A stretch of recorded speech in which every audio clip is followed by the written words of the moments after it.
Muchas gracias. Las leyes de la naturaleza, como las conocemos, se basan fundamentalmente en el principio del equilibrio. La energía no puede ser creada ni destruida.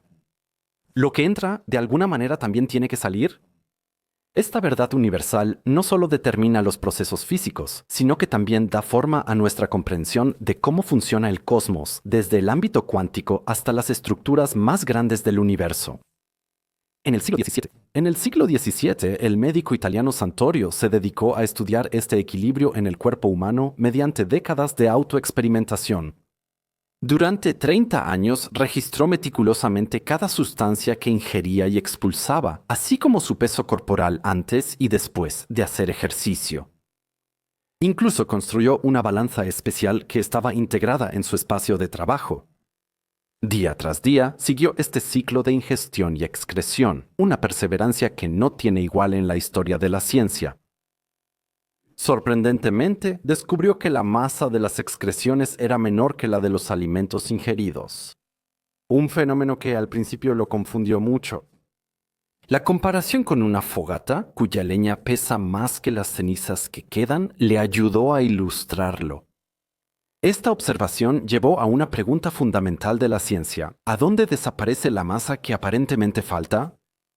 Centorio estaba convencido de que la materia faltante debía seguir un proceso hasta ahora desconocido.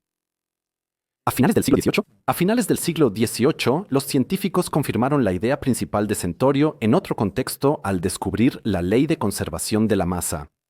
La masa total realmente se conserva en las reacciones químicas, ya sea en el metabolismo o en la combustión de la madera. Este principio fundamental revolucionó nuestra comprensión de la química y llevó al reconocimiento de que los átomos simplemente se reorganizan, pero no pueden desaparecer. Sin embargo, la luz solar nos mostró un lado oculto del cosmos, relacionado tanto con el experimento de Centorio como con la combustión de la madera. La física nuclear del siglo XX nos muestra que la masa total sí puede cambiar. En el núcleo del Sol, los átomos de hidrógeno se fusionan para formar helio, y la masa inicial es mayor que la del helio resultante. Un proceso que contradecía nuestras ideas previas sobre la conservación de la masa hasta el momento de este descubrimiento. La equivalencia entre masa y energía de Einstein resolvió esta contradicción aparente. La diferencia de masa se convierte en pura energía, en la luz solar que calienta nuestro planeta. Un misterio mayor esperaba ser resuelto. ¿Qué ocurre si hay un desequilibrio en el cosmos? La cosmología moderna enfrenta un descubrimiento asombroso. Nuestro mundo está compuesto casi exclusivamente de materia, mientras que su gemela, la antimateria, prácticamente ha desaparecido. Un enorme desequilibrio cósmico que plantea grandes enigmas a los científicos. Paradójicamente, le debemos nuestra existencia a este desequilibrio. La asimetría, es decir, el desequilibrio entre la materia y la antimateria, es la condición necesaria para la formación de estrellas, planetas y, en última instancia, de la vida. ¿De dónde surge el desequilibrio que hace único a nuestro universo? ¿Por qué domina la materia de manera tan clara, mientras que la antimateria casi no existe? Quizá lo más enigmático es por qué el universo temprano parecía perfectamente equilibrado al principio, para luego salirse mínimamente de ese equilibrio. ¿Quién o qué crea este desequilibrio y qué significa eso para nuestra propia existencia? Ya que acabamos de hablar de la introducción de Einstein, la ecuación más famosa de la física relaciona masa y energía, E igual a m por c al cuadrado. Esta fórmula aparentemente sencilla encierra un conocimiento que, para la época, era verdaderamente revolucionario. La c representa la velocidad de la luz en el vacío, una constante universal que es la velocidad máxima posible en el cosmos. Esta relación matemática no solo era una construcción teórica, sino que llevó a una comprensión completamente nueva de la gravedad y de lo que llamamos espacio-tiempo. Explica cómo la masa puede convertirse en energía y viceversa. Un principio que más tarde no solo nos permitió entender mejor las estrellas y sus fuentes de energía, sino que también hizo posible el desarrollo de la energía nuclear. Esta ecuación fue la base de la teoría de la relatividad de Einstein y marcó el inicio del siglo XX. Del siglo XX surgió una nueva era en la física. Queremos retroceder unos años más, antes del gran triunfo de Einstein. Menos de 20 años antes de su teoría general de la relatividad, Paul Dirac nació en 1902 en Bristol. Inició su carrera académica en ingeniería antes de especializarse en matemáticas puras y doctorarse en Cambridge en 1926. El carácter excepcional de Dirac se reflejaba en su pensamiento preciso y lenguaje exacto. Las anécdotas cuentan sobre su capacidad de aportar comentarios agudos incluso mientras parecía estar tomando siestas durante las conferencias. Su famoso consejo al físico Niels Bohr, conocido por sus innumerables revisiones de artículos científicos, fue: nunca se debe comenzar una oración sin conocer su final. Este enfoque metódico marcó su trabajo científico en la entonces joven mecánica cuántica. Cuando Schrödinger publicó su ecuación de onda en 1926, Dirac notó de inmediato su debilidad principal. No consideraba los efectos de la relatividad, una brecha que él pensaba cerrar. El análisis matemático de Dirac llevó a uno de los descubrimientos más asombrosos en la historia de la física. La famosa ecuación E es igual a m por c al cuadrado estaba incompleta. Su ecuación ampliada, que más tarde llevaría su nombre, reveló una dimensión de la realidad hasta entonces desconocida. Los electrones no solo podían tener energía positiva, sino también negativa. Este hallazgo matemático dejó perplejos a muchos físicos, ya que implicaba la existencia de un océano de Dirac, una región hipotética de estados de energía negativa. Este trabajo teórico revolucionario llevó a la predicción de la antimateria, un concepto que al principio parecía tan fantástico que incluso Dirac dudó en aceptar sus propias conclusiones. Unos años después, en el futuro, después de Schrödinger, Dirac y otros grandes de la física. En agosto de 1932, Carl David Anderson, joven físico del Instituto de Tecnología de California, investigó la radiación cósmica con experimentos. Su configuración experimental consistía en una cámara de niebla orientada verticalmente, con 15 centímetros de agua rodeada por un potente electroimán con una intensidad de campo de 25.000 Gauss. El elemento central de su aparato era una placa de plomo de 6 milímetros de grosor colocada horizontalmente que dividía la cámara en dos mitades. Esta placa de plomo absorbía energía y ayudaba a determinar con precisión la dirección del movimiento de las partículas que la atravesaban, ya que al perder energía en el plomo cambiaban su trayectoria. La cámara de niebla contenía hidrógeno sobresaturado, mostrando trayectorias de partículas cargadas con rastros de condensación. Estas huellas se registraban fotográficamente mediante dos cámaras que permitían tomar imágenes estereoscópicas. Al analizar las placas fotográficas, Anderson descubrió una trayectoria de partícula extraordinaria que ponía en duda todas las ideas físicas conocidas. La huella mostraba el grosor característico de una trayectoria de electrón, pero su curvatura en el campo magnético apuntaba en la dirección opuesta. Anderson midió con precisión la curvatura de la trayectoria antes y después de la placa de plomo, demostrando que la partícula tenía carga positiva y la misma masa que un electrón.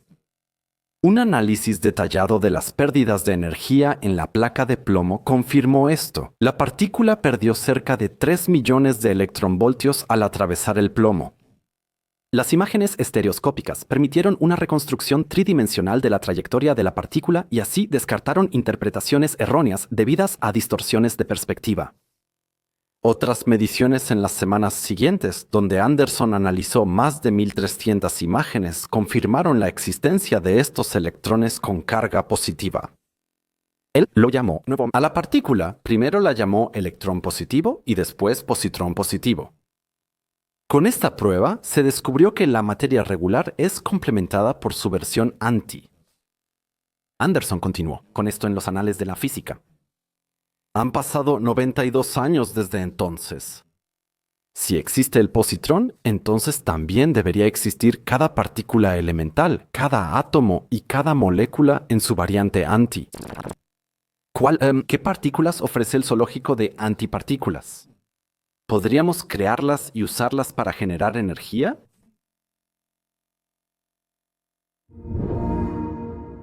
La antimateria es un reflejo perfecto de la materia que conocemos, ya que para cada partícula en el universo existe una antipartícula correspondiente. Esta simetría fundamental se puede rastrear a través de todos los niveles de la estructura de la materia. El par de partícula-antipartícula más conocido lo forman primero el electrón y el positrón, como lo descubrió Anderson. Ambos poseen la misma masa, pero carga eléctrica opuesta, cargas. En el nivel de los quarks, el componente básico de protones y neutrones, existen 6 variantes diferentes. Arriba, abajo, extraño, encanto, fondo, cima, azul. Para cada uno de ellos existe un antiquark con carga eléctrica opuesta e inversión de la carga de color. De estos antiquarks surgen las antipartículas más pesadas. El antiprotón está compuesto por 2 antiquarks up y un antiquark down, mientras que el antineutrón contiene un antiquark up y 2 antiquarks down. Una particularidad la representan las partículas mediadoras de las fuerzas fundamentales. Mientras que el fotón es su propia antipartícula, otras partículas mediadoras como el bosón Hubble tienen antipartículas separadas. Esta estructura simétrica de materia y antimateria sigue las mismas leyes físicas y solo se diferencia en las cargas y propiedades cuánticas. Con estas partículas elementales se forman estructuras de antimateria complejas, similar a la jerarquía de la materia normal. El ejemplo más sencillo es el átomo de antihidrógeno, donde un positrón orbita alrededor de un antiprotón, una correspondencia exacta y en imagen especular al átomo de hidrógeno normal. Además, los científicos ya han sintetizado núcleos de antimateria más pesados.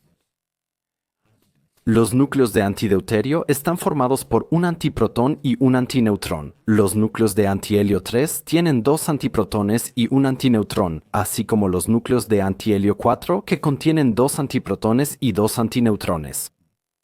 Teóricamente podrían existir átomos de antimateria más pesados, con núcleos de varios antiprotones y antineutrones, orbitados por el número adecuado de positrones. Estos antiátomos tendrían las mismas propiedades químicas que sus contrapartes materiales. Una molécula de antihidrógeno tendría la misma energía de enlace que una molécula de hidrógeno normal. Teóricamente, podrían crearse estructuras complejas con antiátomos igual que con átomos normales. Con todo este conocimiento sobre la antimateria, no es de extrañar que unas décadas después de su descubrimiento se intentara crearla. Eso se puede hacer con muchos métodos diferentes, pero siempre se trata de generar esa energía extrema que es necesaria para su creación. Además, se suma la problemática del control preciso de los procesos de formación bajo condiciones de laboratorio, lo que exige los más altos estándares en la infraestructura técnica. El principal reto es la gran inestabilidad de esta materia exótica. Cuando la antimateria y la materia se encuentran, sus propiedades opuestas se neutralizan y ambas se disuelven completamente en pura energía. Por ejemplo, un electrón con carga negativa y su contraparte positiva se transforman completamente. La liberación de energía es la más eficiente en física, pues toda la masa de ambas partículas se transforma en energía según la fórmula de Einstein, E igual a m por c al cuadrado. Se transforma. La energía se libera sobre todo como radiación gamma de alta energía, lo que no solo representa un riesgo de seguridad, sino que también dificulta considerablemente la observación y el análisis de la antimateria. Aunque la comunidad científica ha avanzado mucho en el control de estos procesos en décadas recientes, las cantidades producidas siguen siendo de unos pocos átomos o moléculas. Pero comencemos primero con esa partícula que Anderson ya detectó en 1932, el positrón. En el Laboratorio Nacional Lawrence Livermore en Estados Unidos, los investigadores lograron generar positrones en una concentración nunca antes alcanzada, utilizando pulsos láser ultracortos y de alta intensidad que dispararon sobre una capa ultrafina de oro puro. Los electrones acelerados interactuaron con los núcleos de oro y generaron radiación gamma de alta energía. Durante el experimento, parte de esta radiación se transformó espontáneamente en pares electrón-positrón, proceso llamado formación de pares. La eficiencia de este método superó a todos los enfoques anteriores por varios órdenes de magnitud. Un avance aún más espectacular lo logró la Universidad de Oxford en 2023 en colaboración con el Conseil Européen pour la Recherche Nucléaire, utilizando el supersincrotrón de protones, que aceleró protones a una energía de 440 gigaelectronvoltios, se logró la generación de un plasma de electrones y positrones con el impresionante rendimiento de 1,5 por 10 a la potencia 13 pares de partículas. Para poner eso en perspectiva, una energía de 440 gigaelectronvoltios significa que cada protón individual se acelera a una energía que es 440.000 millones de veces mayor que la energía que un electrón gana al pasar por un voltio de tensión. Un solo protón alcanza el 99.995% de la velocidad de la luz y posee la energía cinética de un mosquito volando, lo cual representa una cantidad enorme de energía para una sola partícula atómica. Si alineáramos las partículas generadas aquí como átomos de hidrógeno normales, formarían una cadena de aproximadamente 1.5 milímetros de longitud. Eso suena a poco al principio, pero para la antimateria es una cantidad extraordinariamente grande. Para comparar, el Conseil Européen pour la Recherche Nucléaire ha producido en toda su historia solo alrededor de una 1.000.000ésima de gramo de antimateria. Pero crear positrones es una cosa. ¿Y qué pasa con las partículas elementales más pesadas? Todo comenzó en 1955 con el descubrimiento del antiprotón por Emilio Secre y Owen Chamberlain en la Universidad de Berkeley, galardonado con el Nobel en 1959. La particularidad del antiprotón radica en su estructura compleja compuesta por dos antiquarks up y un antiquark down, en una correspondencia perfectamente especular con el protón común. Solo un año después, en 1956, Bruce Cork y su equipo lograron descubrir el antineutrón en el acelerador de partículas Bevertron, que ahora está fuera de servicio en Berkeley. Pero la ciencia quería aún más. En lugar de buscar solo partículas individuales, ahora se buscaban átomos completos. En 1965, dos grupos de investigadores avanzaron en esta dirección, uno dirigido por Antonino Sisici en el Conseil Européen pour la Recherche Nucléaire y otro en el Laboratorio Nacional de Brookhaven. Ambos equipos pudieron demostrar de manera independiente la existencia de núcleos de antideuterio. El deuterio es un isótopo del átomo de hidrógeno, con dos neutrones en el núcleo en lugar de uno. Los éxitos siguieron hasta los años 70, cuando se lograron núcleos antimateria más pesados, como el antihelio 3. El momento clave de este desarrollo fue en 2011, cuando el detector antihelio 4, la formación de estas estructuras complejas, necesitó mucha energía y tecnología de detección precisa, ya que los antinúcleos deben detectarse en fracciones de segundo antes de aniquilarse.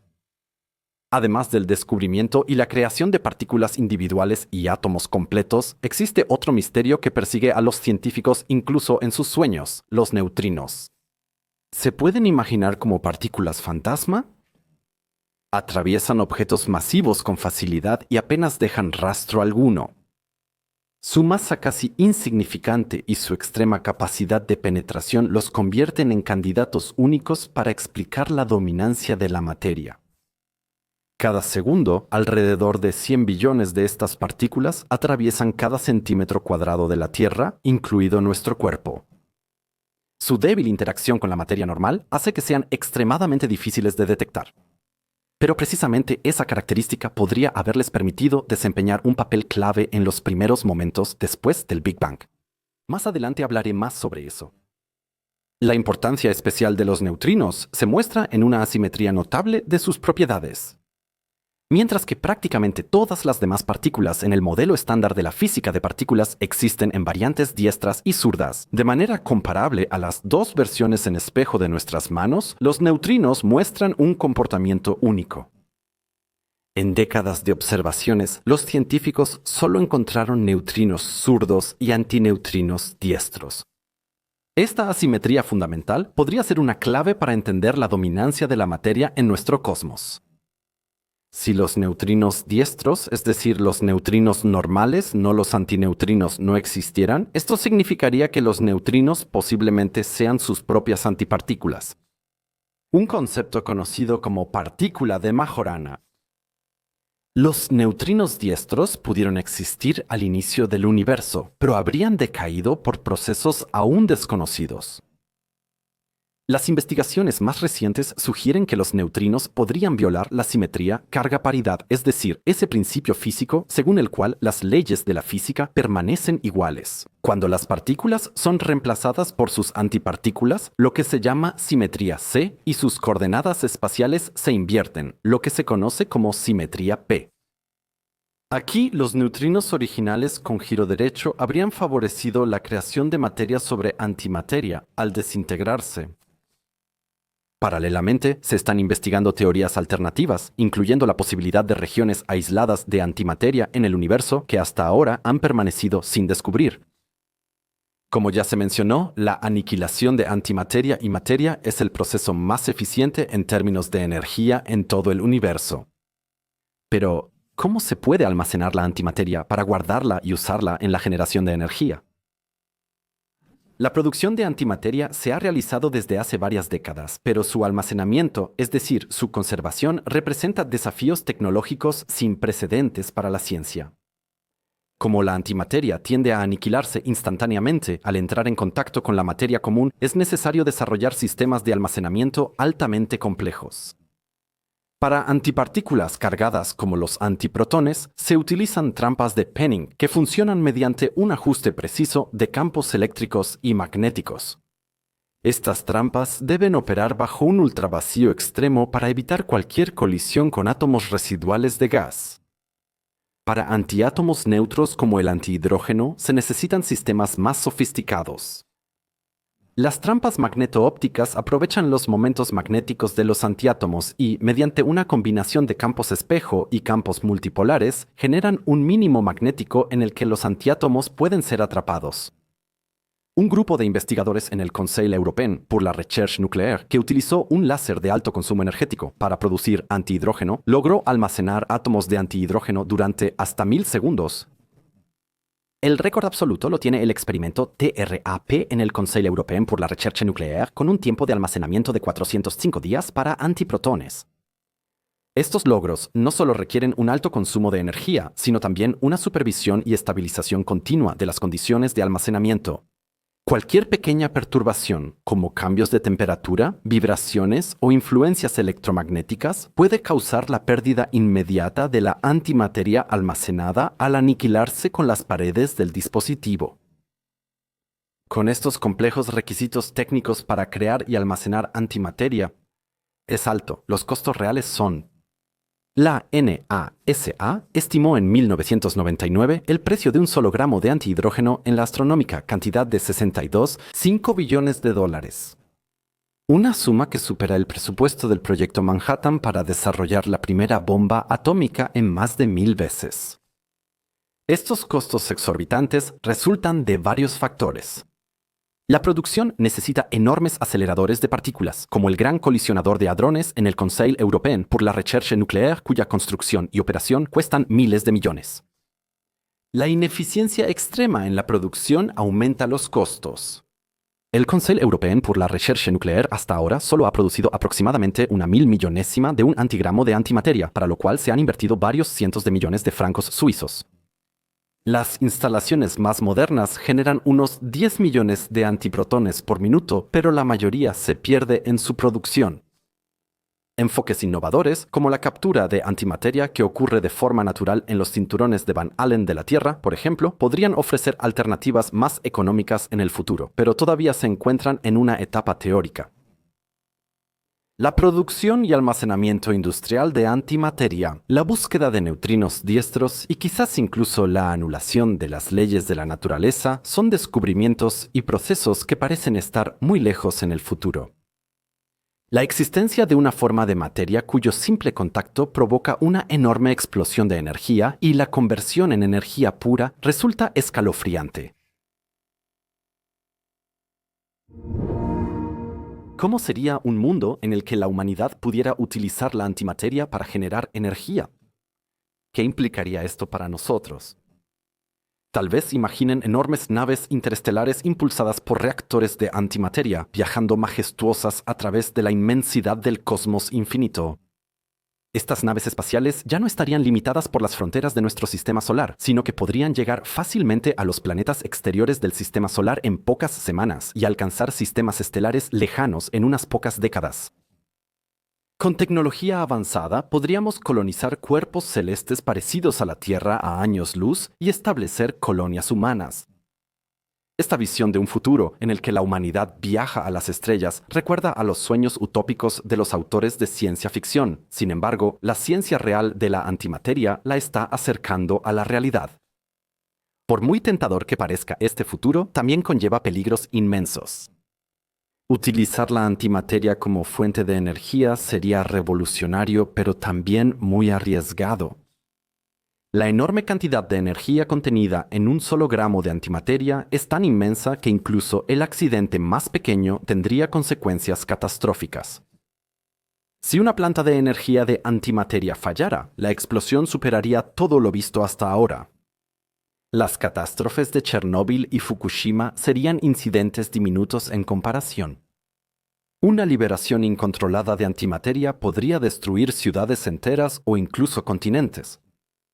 Aún más preocupante es que la antimateria, si cae en malas manos, podría usarse como un arma sin precedentes.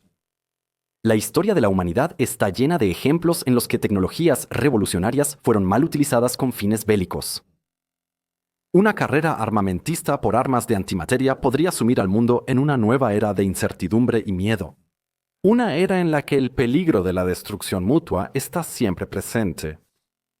Controlar una fuente de energía así no solo requeriría conocimientos técnicos, sino también un nivel de responsabilidad ética y sabiduría que la humanidad aún no ha alcanzado. A pesar de los desafíos, la antimateria ya es fundamental en las tecnologías médicas modernas. Así es, escucharon bien, la antimateria se usa en diagnóstico médico. Un ejemplo impresionante de esto es la tomografía por emisión de positrones, o tomografía por emisión de positrones por sus siglas en inglés, una técnica avanzada que permite crear imágenes detalladas del cuerpo humano. Este método consiste en inyectar una sustancia radiactiva en la sangre del paciente que emite positrones. Estos positrones chocan con electrones en el tejido corporal y durante su aniquilación se liberan rayos gamma. Estos rayos son captados por detectores de alta sensibilidad y se ensamblan en una imagen tridimensional del interior del cuerpo. Esta tecnología ha impulsado enormemente el diagnóstico médico y permite detectar enfermedades como el cáncer en una etapa temprana. Las tomografías, tomografía por emisión de positrones, también se utilizan para estudiar la actividad cerebral y descubrir qué áreas del cerebro están activas durante ciertas tareas. Esta técnica no solo ha mejorado el diagnóstico, sino que también ha ampliado nuestra comprensión del funcionamiento del cerebro humano. Incluso en el vasto cosmos, la antimateria juega un papel central en algunos de los fenómenos más poderosos e impresionantes que podemos observar.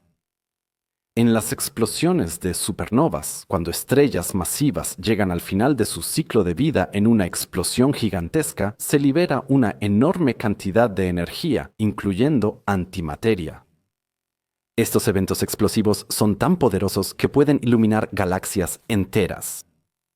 Aún más espectaculares son las colisiones de estrellas de neutrones, los restos extremadamente densos de estrellas agotadas. Estas colisiones son tan energéticas que generan ondas gravitacionales, distorsiones en el espacio-tiempo que hoy en día podemos medir desde la Tierra con detectores especiales. En estas colisiones también se libera antimateria. Son especialmente enigmáticos los chorros energéticos que provienen de los agujeros negros supermasivos.